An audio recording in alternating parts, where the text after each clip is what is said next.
You're listening to stories from the lives of God's generals, inspiring accounts of faith and fire that shaped Christianity across the world.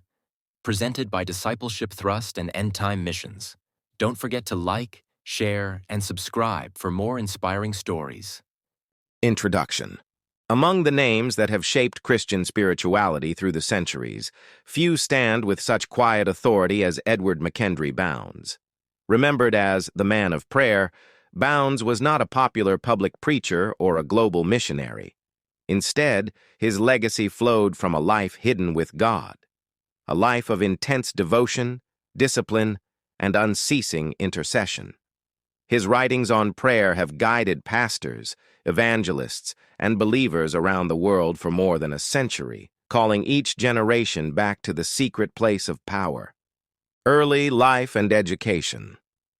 Edward E.M.Bounds was born on August 15, 1835, in Shelby County, Missouri, USA, into a deeply religious but ordinary family. His early environment was shaped by the Methodist revival spirit that swept through frontier America.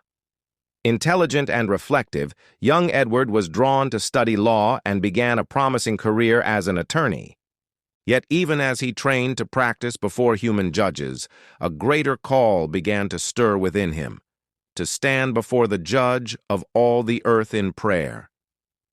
This inner stirring marked the beginning of a lifelong transformation that would eventually redirect his career from the courts of men to the service of Christ's kingdom. Conversion and call to ministry.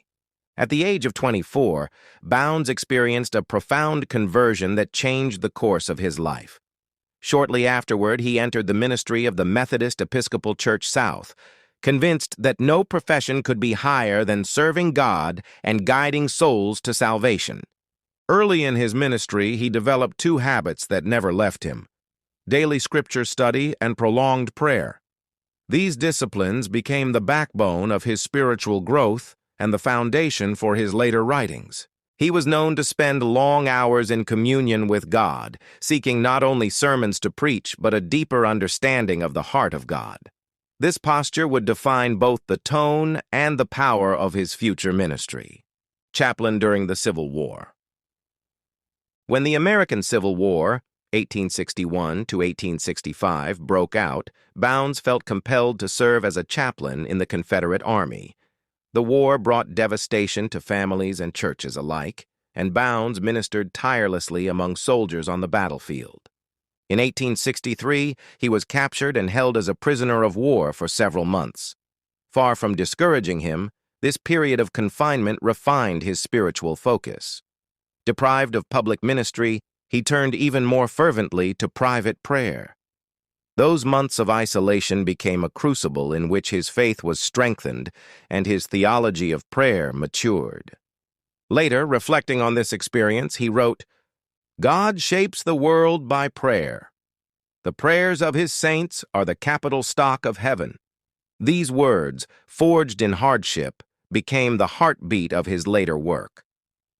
Return to civilian ministry.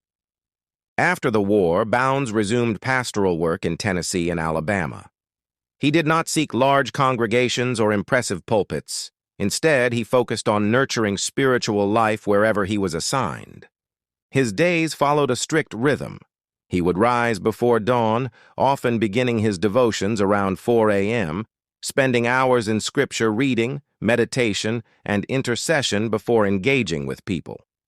Colleagues testified that his preaching carried unusual conviction, not because of dramatic delivery, but because it was birthed in prayer. Bounds believed that the strength of a sermon was measured in the time spent on one's knees, not behind a desk. He taught that the preacher's personal holiness mattered far more than his eloquence, and that revival was the natural result of a praying life. His writings on prayer. E.M.Bounds devoted the last several decades of his life to writing. Over time, he completed 11 manuscripts, nearly all centered on the theme of prayer.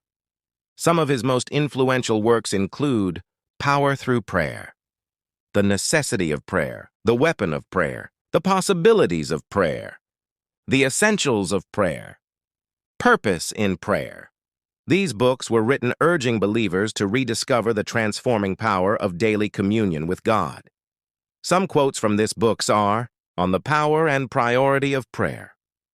Prayer is not preparation for the greater work. Prayer is the greater work. God shapes the world by prayer. The prayers of his saints are the capital stock of heaven by which God carries on his great work upon the earth.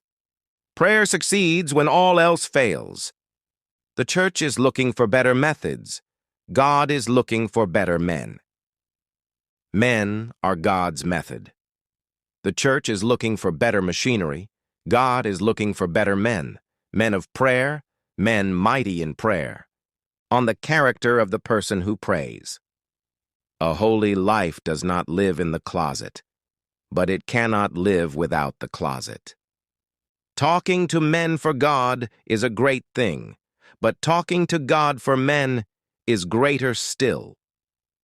Spiritual work is taxing work, and men are loath to do it. Prayer is draining work, and men are too lazy to do it. The men who have done the most for God in this world have been early on their knees, on faith and persistence in prayer. He who prays without fervor does not pray at all. It is the burning heart that gets the ear of God. Faith and prayer are the vitamins of the soul.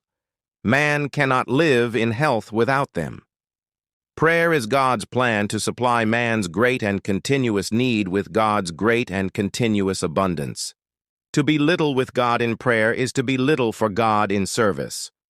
On the church and revival. Revival is not the product of preaching, but of praying. The little estimate we put on prayer is evidence from the little time we give to it. The power of the church lies not in numbers or equipment, but in the holiness and prayerfulness of her people. Through these writings, Bounds emphasized several truths that have become timeless. Prayer is the believer's highest calling. No church can grow beyond the prayer life of its members. God's power is released through persistent, believing prayer. The quality of a minister's life determines the power of his ministry, his theology and view of ministry. Bounds' theology was practical and deeply spiritual rather than systematic. At its core stood the conviction that God works through praying people. He viewed prayer as partnership, a divine cooperation in which human faith unlocks heavenly resources. He wrote that prayer projects faith on God and God on the world. For Bounds, prayer was not simply asking, it was aligning one's heart with the will of God until that will was done on earth. He urged ministers to give priority to the inner life over outward activity, warning that efficiency without spirituality was barren. His message ran counter to the growing industrial mindset of his time, which valued organization more than devotion. Bounds reminded the church that methods can never replace men anointed by prayer, personal character, and daily habits. E.M.Bounds was described by contemporaries as gentle, humble, and deeply sincere. He had no ambition for fame and rarely sought public recognition.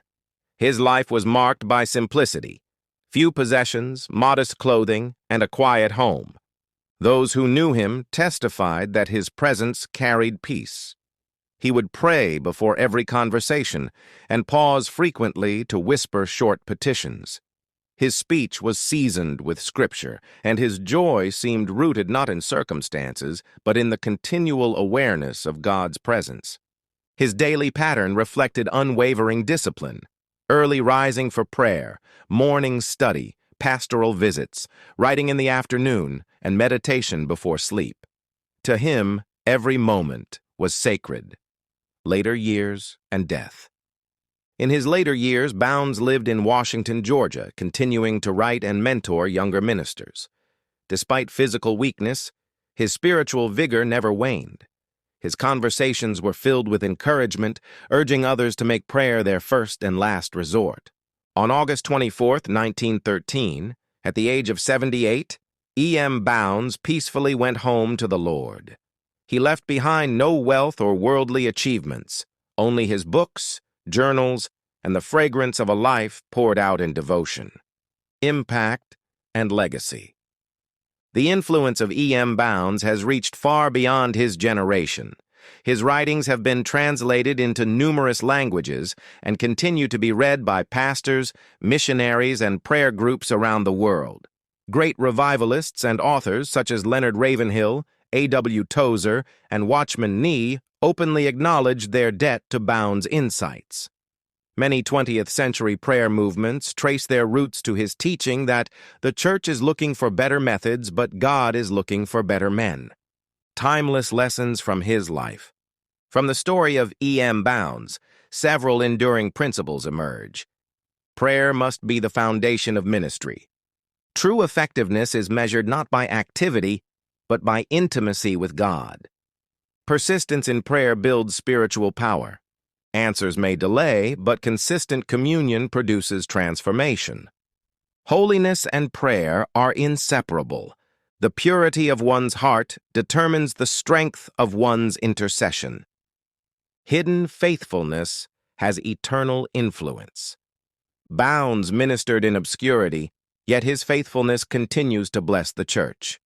One life fully surrendered can shape generations. His legacy proves that the prayer of a single believer can alter history. Conclusion. The life and ministry of E.M.Bounds stand as a powerful testimony to the truth that prayer is the lifeblood of Christian faith. He lived quietly, served humbly, and wrote passionately, not seeking applause, but longing for awakening. More than a century after his passing, his voice still calls to believers everywhere. Prayer honors God, and God honors prayer. In an age of speed and distraction, Bounds reminds us that the deepest power still lies in stillness before God. His life challenges pastors, intercessors, and ordinary Christians alike to return to the secret place, to rediscover the divine partnership of prayer, and to believe again that a praying church can still change the world. Written in honor of the enduring legacy of Edward McKendry Bounds, 1835 to 1913. Presented by Discipleship Thrust and End Time Missions, raising Christ-centered disciples, fulfilling the Great Commission. You're listening to stories from the lives of God's generals, inspiring accounts of faith and fire that shaped Christianity across the world. Presented by Discipleship Thrust and End Time Missions.